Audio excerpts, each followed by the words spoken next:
ఏపీలో కొత్తగా 3 జిల్లాల ఏర్పాటుకు ప్రభుత్వం గ్రీన్ సిగ్నల్. రంపచోడవరం కేంద్రంగా కొత్తగా పోలవరం జిల్లా, అనకాపల్లి జిల్లాలో నక్కపల్లి రెవెన్యూ డివిజన్ ఏర్పాటుకు నిర్ణయం.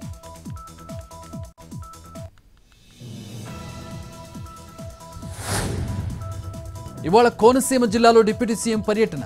కేసనపల్లిలో కొబ్బరి చెట్లను పరిశీలించి రైతులతో మాట్లాడనున్న పవన్. తర్వాత శివకోటిలో పలు అభివృద్ధి పనులకు భూమి పూజ.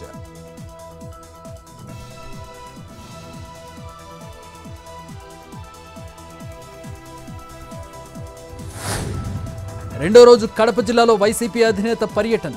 బ్రాహ్మణపల్లిలో అరటి తోటను పరిశీలించి రైతులతో మాట్లాడనున్న జగన్. మధ్యాహ్నం లింగాల మాజీ సర్పంచ్ కుటుంబానికి పరామర్శ.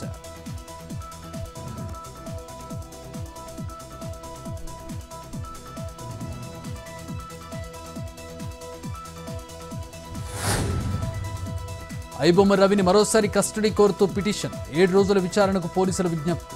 పిటిషన్పై వాళ్ళ ఆదేశాలు ఇవ్వనున్న నాంపల్లి కోర్టు. ఇప్పటికే రవిని 5 రోజులు ప్రశ్నించిన అధికారులు.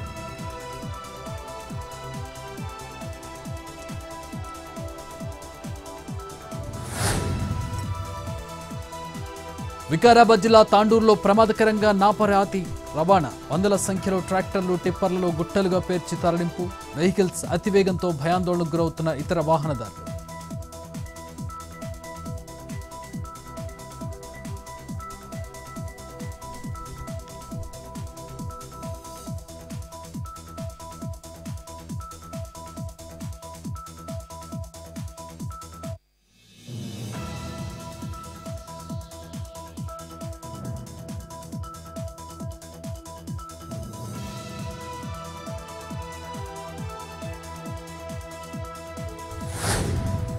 వరంగల్ జిల్లా నర్సంపేటలో మందుబాబుల వీరంగం. ఆర్టీసీ బస్సులో డ్రైవర్పై యువకుల దాడి. పట్టుకుని పోలీసులకు అప్పగించిన ప్రయాణికులు.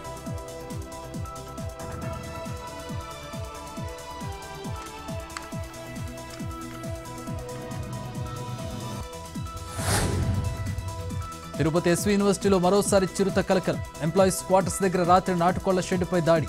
సీసీటీవీ ఫుటేజ్ని ఫారెస్ట్ సిబ్బందికి అందించిన యూనివర్సిటీ అధికారులు.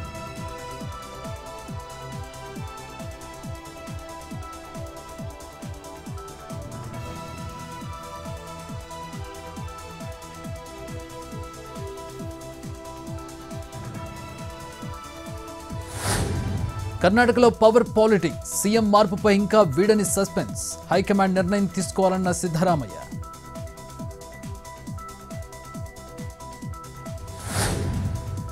ముంబై ఎయిర్పోర్ట్లో మరోసారి భారీగా విదేశీ గంజాయి పట్టివేత. 99 కోట్లు విలువైన 39 కేజీల మత్తు పదార్థం సీజ్. బ్యాంకాక్ నుంచి ముంబైకి స్మగ్లింగ్ చేస్తున్న 8 మంది అరెస్ట్.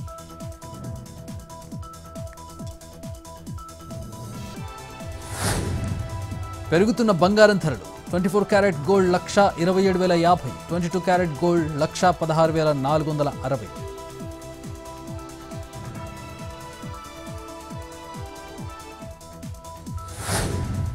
బంగారంతో పోటీ పడుతున్న వెండి ధరలు. కిలో సిల్వర్ రేట్ 1,74,100 రూపాయలు.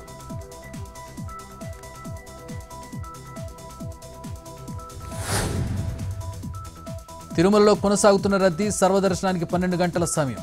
శ్రీవారి హుండీ ఆదాయం 3,26,00,000.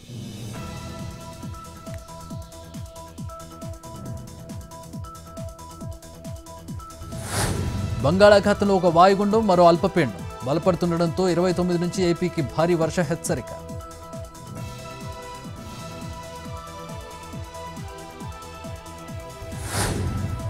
ఉమ్మడి ఆదిలాబాద్ జిల్లాలో పెరిగిన చలి తీవ్రత. రోజురోజుకు పడిపోతున్న ఉష్ణోగ్రతలు. పలు చోట్ల కప్పేసిన మంచు దుప్పటి.